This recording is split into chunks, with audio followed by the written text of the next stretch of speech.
Hello, my beautiful alien. Yes, that is what I call listeners of the Authentically Blue podcast. If you're new here, I am your host, Carlson, and you have caught a rerun episode. It could either be an interview that I did, or it could be a solo episode. For the solo episodes, I tend to have authentic rambles where I just ramble on what's in my mind with no script whatsoever. Or it could be a structured episode, either entertainment, my favorite TV shows, books, products, or it could be structured episodes in terms of a topic like boundaries.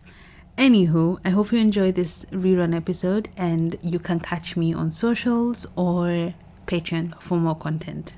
See you soon for season 4. Bye, guys. On tonight's program, ladies and gentlemen, we have something that's going to make you sick. My beautiful aliens, hello, and welcome back to the Authentically Blue podcast. I am your host, Carlson. In today's episode, we have somebody who's very hardworking, very vulnerable, very open, and really is somebody who's on this world to create change. This guest is leaving something behind that without them may never exist. One of my favorite quotes, and I mention it in this podcast episode. In this episode, we have the lovely, amazing, hardworking, humble, and gorgeous Bint Aisha. She is a poet, she's an author, she is passionate about mental health, and she just finished uni. I'm so proud of her. You'll understand where the proudness comes as you listen to the episode. But in this episode, we talk about her book, which will be linked down below. We also have her work. She has a blog, she has a podcast. She's even opened and started an organization. All of this will be talked about in the podcast. We also go on different tangents. So for one, we talk about the importance of people in positions of power, in this instance, teachers, and the effects they can have on kids. Long-lasting effects. We also talk about the first time she had a panic attack, which was horrible and very scary, but I'm really grateful she talked about that out loud. We talk about a bunch of crazy, insane things. Like, this episode was it was true to the Authentically Blue brand, and I'm grateful that she came on the podcast. Without further ado, I do notice that the people who I attract in my life are obsessed with a few things, but now there's one more thing officially on the list. People are obsessed with creativity, like they're very creative people. I like to think I'm creative too. We also have people who are obsessed with, what was the other one? Creativity, and then we have art. Yeah, people who really, they're very artistic, which is creative, I suppose. And now we have biking on the list. Can you make it make sense? Because I have a huge fear of bikes. I've talked about this a bunch on the podcast, but if you're new here, that is a thing. But Bint Aisha has been taking biking classes, and it's so fascinating to me. Anyway, enjoy the episode, my beautiful aliens, and I will catch you next week for that episode. I hope you have a lovely time till then. Bye. The fact that you have... Is this blue written here? I know, everyone keeps saying it's like Authentically Blue. I know. I'm about to ask. I didn't even realize it until I interviewed a friend of mine again for the podcast, and she was like, wait, how did you get blue again? And I was like, it's just synchronicity. Yeah. Hello, my beautiful aliens, and welcome back. Or welcome, if you're new here, to the Authentically Blue podcast. I am your host, Carlson, and I am with... Bint Aisha. Okay, drums. Bint Aisha. Yep. We are doing this episode again because technology. Gosh, but thank you for being here. Oh my god. And the fact that the other one we did it so well, and I'm like, I know. Technology, you. I know, and we didn't even know each other, but now we know each other. We're friends, literally. Oh my god. What do you do for a living? Do you want to tell the listeners? Well, I wear the cape of jack of all trades, but currently I'm a student. I went back to finish the degree that nearly finished me. But I'm an author, a poet. Mm-hmm. I have my own organization called Kike, or an initiative, yet to be an organization. I am basically interested in the space of mental health. I'm big on mental health because I know what it feels to have your mental health messed up. And I would never ever want someone to go through that. And generally, I am just a student at the moment. Yeah, I run a couple of things, but for now, the thing that takes up my space is bikes, studies, and books. Yeah, those are the three things. And poetry event, of course. Yeah, she's gonna be on stage right after this, you guys. I'm so happy I get to see her perform live before I leave. Way to put the pressure on my chest, but okay. Oh hell no, it's gonna be fabulous. It's gonna be fantastic. I'll try and that I know. record it and post it for you guys. Amen. Okay. Do you want to tell the listeners? I usually like to ask when you were 7 years old or 9 year old, who were you then? What qualities did you have? Because I try and link it to the you that you are now. Now, Do you yeah. have similar passions? Have you changed completely? Tell us a bit about that. I'd say 7-year-old me was a dark kid. Gosh. Yeah, and it's crazy because every time I think about childhood, I think about the fact that I was a sad kid, a sad and lonely kid.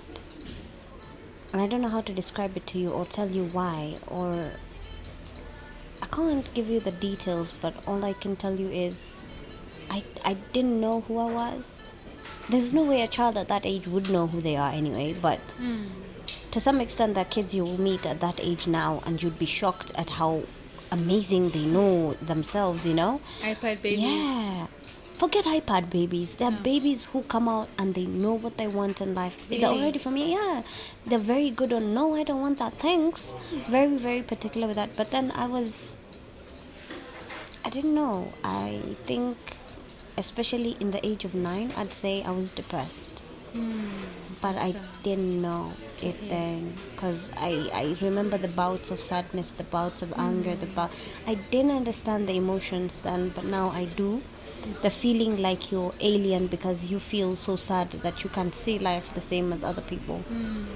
But then now, as a grown up, having to look back at that and having the small tiffs with our mothers, of course, daughters and mothers, that is something that we can never understand. But those tiffs kind of really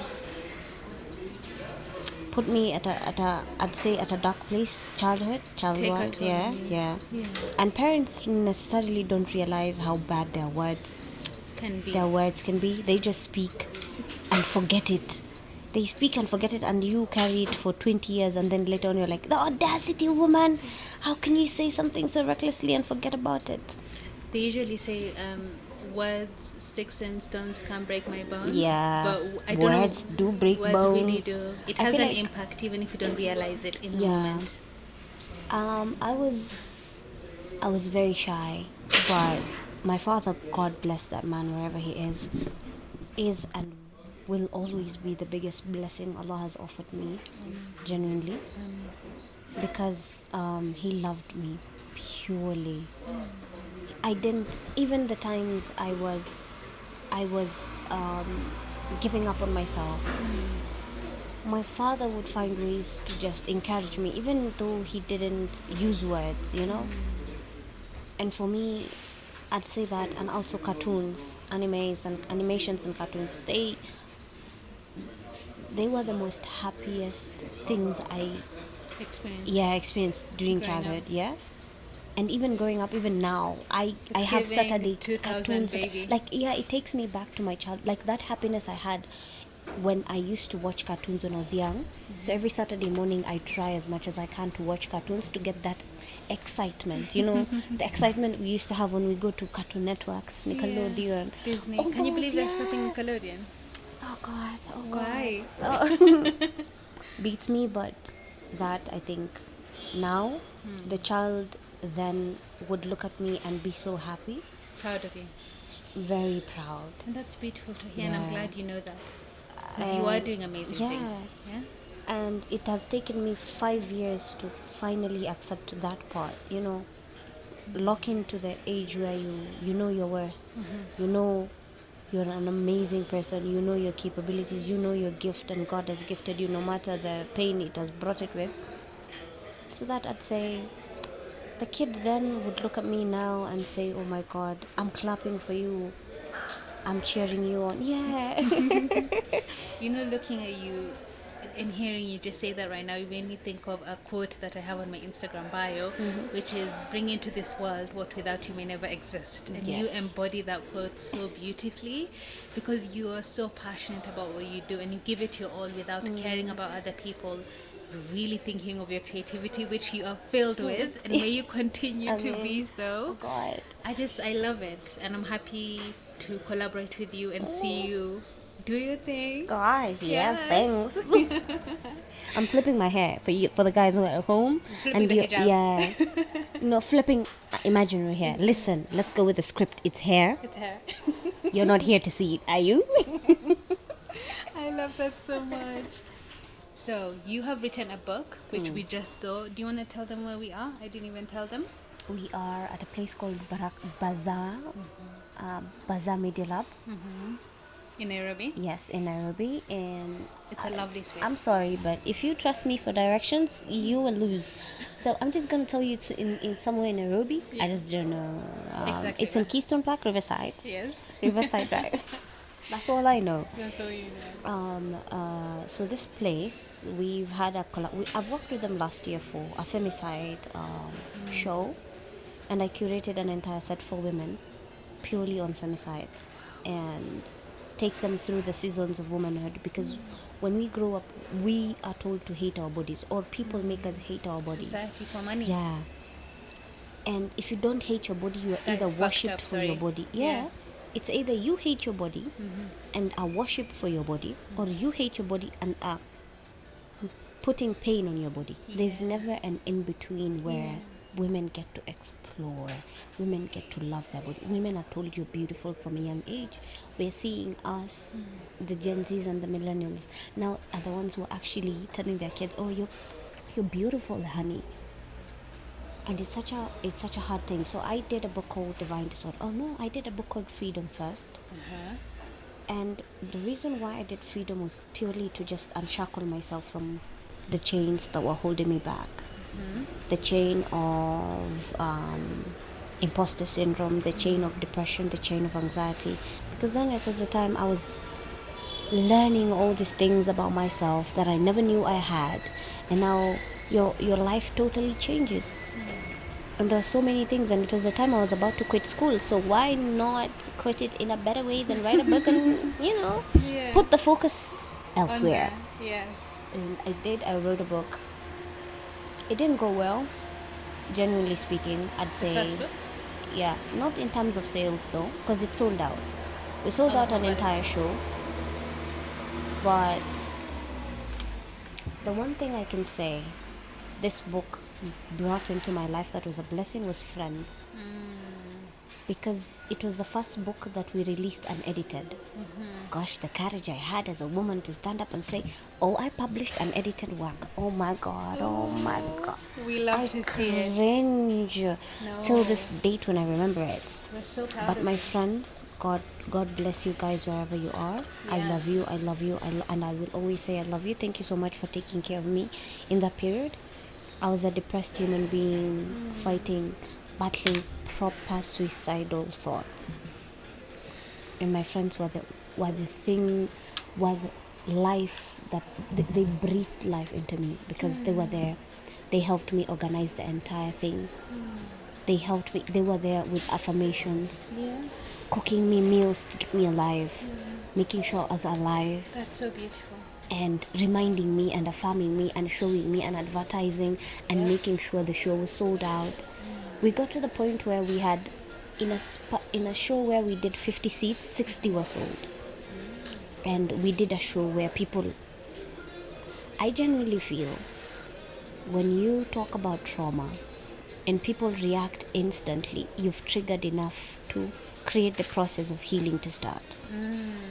And we That's an started a lot interesting of way to look at it. conversation, about trauma and the things that we battle. Because Freedom essentially was supposed to just bring out the raw things that are happening in society, that I've experienced, that my ladies have experienced, that people around me have experienced. And then I took a 2-year break, and in those 2-year break, a lot happened. And I think that's the awakening I needed. The biggest break from awakening, uni? yeah. Not break from uni. Forget uni. Uni is like trash. Sorry to say. You mean if from you love life? if you love uni, I have no problem with you. But generally, unis in Kenya are trash. And it was the time I've been diagnosed with depression. The school has kicked me out, and I have nowhere to go. Me and my family, we are estranged. And it took me 7 months. I got a job, but getting a job does not fix your life. No. It just gives you a paycheck, but you're not okay. You're still the same person. It does not change your life. I feel like people lie to us. They tell you, you know what, get a job, it's gonna be okay. No, it's not. You fixed your finances. What about your mental? What about your health? What about your physical? What your mental is the basic core that carries everything with you. So if your mental health is trash, there's no way money is gonna solve it. It's just gonna give you an escape. I mean, Yeah. yeah. And I took a break, and in those 2 years I got to learn more about myself, got to appreciate. I did wonders in the customer service industry. I loved it. I grew into a career I didn't know I could go into. I knew from young this is something I want to explore. What is that? Customer service and Okay. communications. Yeah. Anything communication, anything journalism, all fields of communication. You enjoy. Yeah. But customer service was something, You were pleasantly yes, surprised. pleasantly surprised of how much I love it. Yeah. But nobody talks about the toxicity it carries with Really? it, because it Is drains with you. the fans, You're talking to to more than 100 people, and half of these people will curse you out, will curse your ancestors, will curse your families, will curse your womb, will and curse wish you dead, yeah. bruh. And That's wild. And I was dealing with Somali customers because I was a Somali speaker. Oh hell no. And you know, I'm not bashing our people, but we go from 0 to 100 real quick. And You you're guys like should have wondering, seen her eyes. I'm like, oh my god, hold up, I'm scared, sir. So I hear you. I'm and listening. you're I already promise. dealing with politics in the office. You're already dealing with different co-workers who are different. Yeah. And you're a young woman who's exploring Navigating. your own. You can, and you're ready. And one of the things people never tell you is that customer service is demanding. You yeah. just see these people smiling the entire day, Oh, no. but no, darling, it's draining them. We're just smiling because that's what we're supposed to be doing. Because if we were to do what we want so to do, funny. we'll bash you. You know what? Side note: there's a K-drama I'm watching right now. On Netflix. It's like an aeroplane one. Let me see if I can find it quickly. And basically, this girl has been kicked out of jobs for being violent and not Yeah, smiling and like the exactly. aggression. And you're reminding me of that. You're like, you know, if we did it that way, we would be We were, fired. yeah. But I feel like I loved it because it taught me a lot about communication. Yeah. And one of the biggest things it taught me was life kindness. I think speaking kindness into others. Because sometimes I would deal with the elderly and being patient with them and talking to them nicely. Those things were the things that made me understand that I need to change who I am, you know. And it put me in a point of I need to heal, you know. Now I was going on more walks. I developed a love for walking. Oh, I love that. That was me during 2020 as well. Even when I was back in uni, there's places You'd we'd walk? go for walks, yeah. Yeah. Oh. But then now, I'm going to work walking. I'm coming back. I'm going for poetry shows after work. But then, nobody schedules you for the amount of time. Your friends and you would have different schedules, clashing schedules. You're coming Adulting. back from work at 11 p.m. Who's up at that time to go out? Nobody.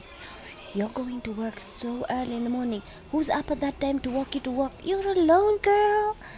And the times you're working, they're off. And the times I'm working, they're off. You're like, and when I'm off, they're working. You're like, guys. But We need to get this thing together. so, a friend of mine approached me who had a publishing company. Which, if I were, in all honesty, about to say something, I'd curse him out so bad right now. But the past is a past. Yes. I'm trying to be a good human. If not, yeah. But he asked me, hey, why don't you just publish another book?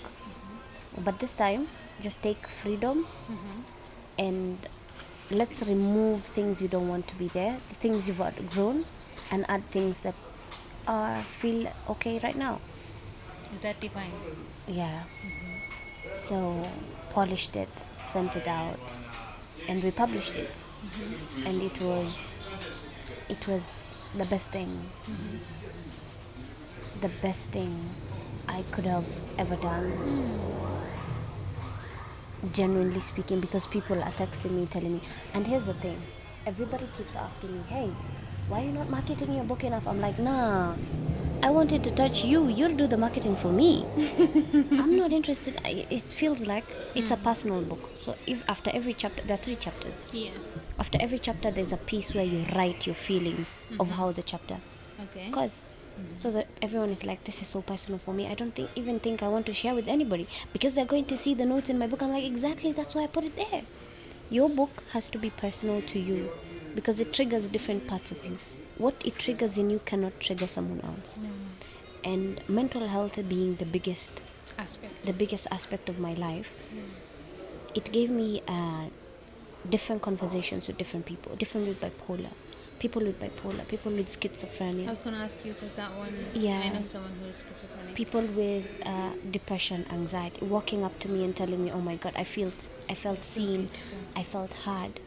People who have had friendship breakups, who've dealt with grief, people who've been raped, people who've gone through abusive relationships, all of them walking up to me and saying, thank you. I've cried, I have cried, but thank you, this was necessary for me. I needed this to heal Yeah. and move forward. And for me, that's the biggest, I feel like to an author, that's the biggest thing. No matter no Audience matter how horrible reach. your writing is, or how unedited it is, if someone can say, I cried, it took me back to a time I have been denying, or it's put me in a position where I'm reevaluating my life, that's enough. And right now, where I am busy preaching about kindness to yourself and kindness to others, I'm like, it does not hurt. It does not hurt at all. I love that. That is so beautiful. So I'll leave it at that. Like, if I continue talking, I'm a Japanese. No, we love yappers. I literally recorded an episode today and I was yapping all the way through. Before I touch on what you just said, I was going to say the name of the K-drama is Where the Stars Land. So if you want to, I'll text it to you. You need to go watch it. Please, you don't even have to ask. I'm going to watch it. And I think it's very beautiful what you said about your process on starting this book and growing and finding deeper parts of yourself and what you've grown and come to know. Something else that you touched on that I'm very passionate about is mental health. We talk about that a lot on the podcast. And you talked about a time where you had depression and you were suicidal. Yeah. I've done an episode on suicidal ideation. I'll link it down below for the people. But I think it's very beautiful how open you are, especially in a society and culture that is very closed off. I don't want to ask you specifically what gives you the courage, but at what stage? Or is it you speaking out about this? Did that give you the courage to move forward with your life?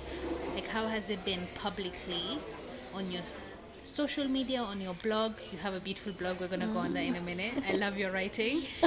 To your poetry, to just being out there as a woman. I tell people, I don't live for them. I live for self.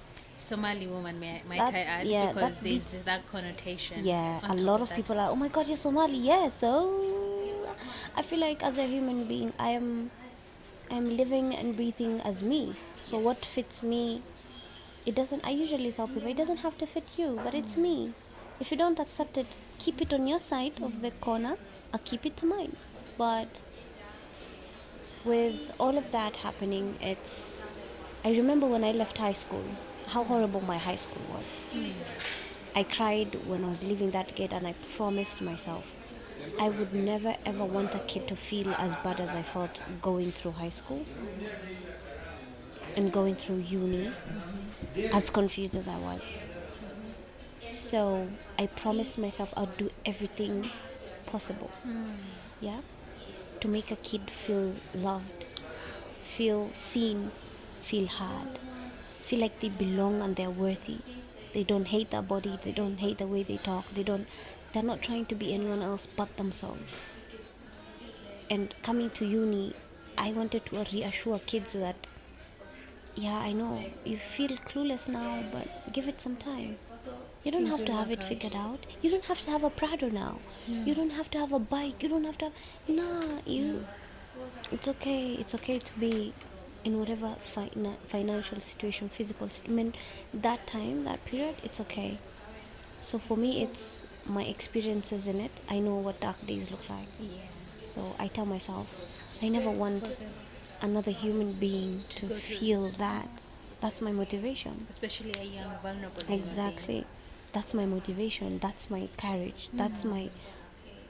When people say, how do you live through it? I say, I look at where I'm from and I look at where I am mentally. I'm like, nah, nobody has to go through that.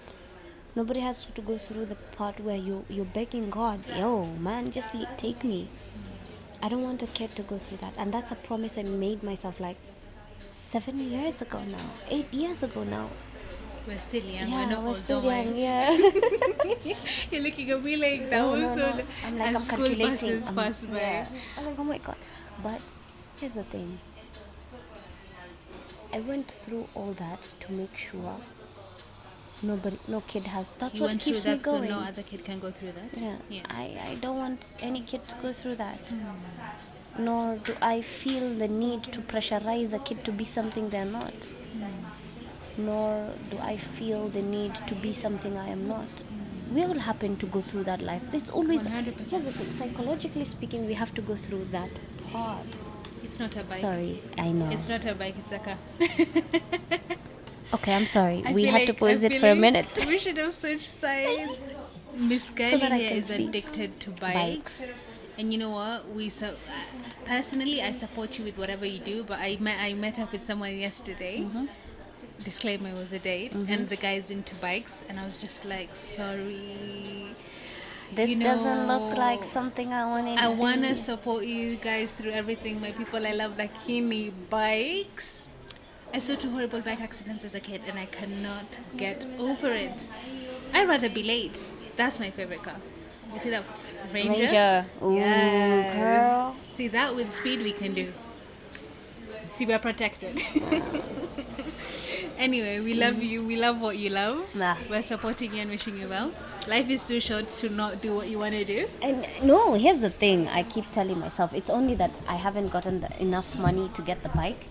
The money's Darling. coming. Manifesting. I know. From my mouth to God's ears. Because I lost, if I'm calculating how much I lost last year to robbery was 110.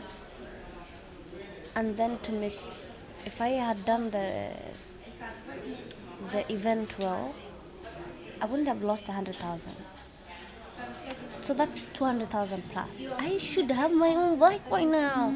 But then I keep telling myself, no, I can't keep reliving the past, yeah? But The bikes are coming. The bike is coming. God. Make it? Okay, let me try and wrap it up. So last time we did the podcast, you talked about how you had a bad experience with a teacher. And I think that's why you are passionate about doing... I think that's why you're Education, yeah, about doing education. Yeah, Mental not health. education. Forget mental health, but I'm really passionate about.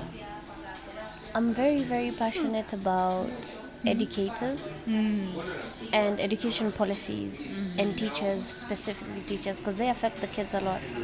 So back in, I think I was in Form 4. I had one of the. I think to this day, I have never felt as horrible as that day. So there's this teacher, and she was teaching me Kiswahili. First of all, I hope thunder strikes you, woman. I'm still not over that, because that was a horrible thing to tell a kid. I still hold it over myself. Guy, It still comes that's as messed up. yeah, and I still feel like a You failure. look so calm when you say No. something so violent, and that's why I burst out laughing because Healing does good. I was Okay. not ready for that. But it's fine. It's So, fine. Anything to heal. Basically, it's, back when we were in high school, we used to have staff rooms, and staff rooms had different departments. So this one was the Swahili and English department, I think. I'm going in there. This board next to her that has sticked student results, and I think the last one had a C minus or a D plus, and she pointed to that and said like, I don't even think in your KCSE you'd be able to get that. Oh my god. You're not serious. For real. That's fucked up. Straight up to my face. And I remember that day, I could feel the time freezing, and everything my mother had said negative about success, it came to my head there and then. Just like I was watching a film and I'm dying. If you know how when you're dying in anime, you see all the things you've done in your life coming to you. That's exactly what I'm like, am I dying, God? And my chest was tightening, and it was extremely painful. You're trying to hit it to get it like to open. There's nothing. You're crying. Because why would you say such a thing to a kid who has done nothing to you? Where did it come from? Yeah. Period. To No any matter kid. how No matter, disobedient. yeah. Why would you say such a thing? That's messy. And I remember just going into another staff room, and thank God there was no teacher. I fell down, and my vision there were dots in my vision, and I was trying to just figure out, is it death? I didn't know what panic attack is, darling. I didn't know. You were figuring it out. So me, I'm like, God, you're taking me now. Oh my God, yay! I need a video for the podcast. This is hilarious.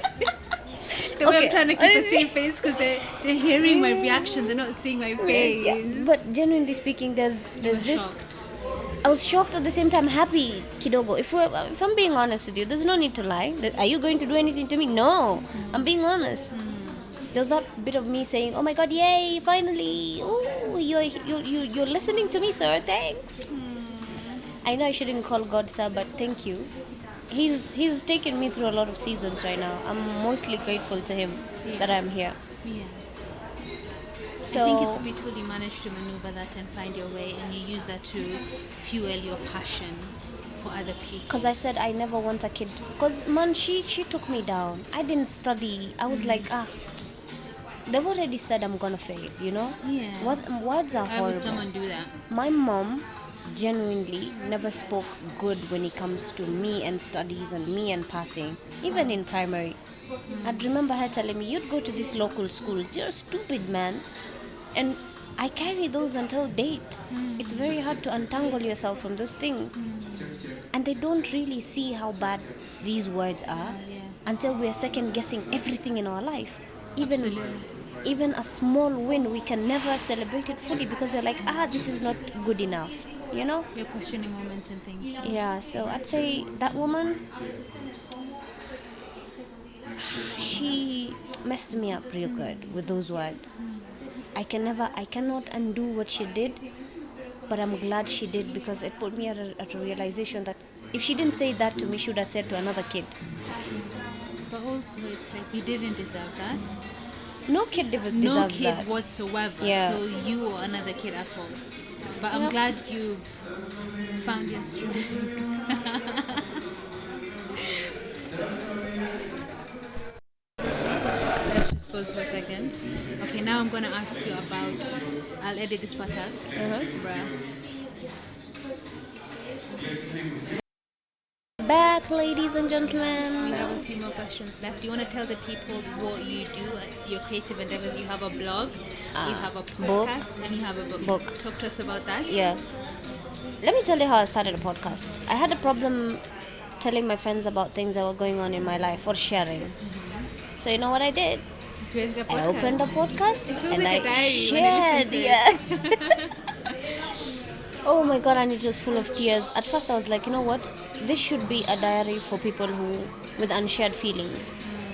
And it was called Freedom. Again, people are asking me, why is it called Freedom?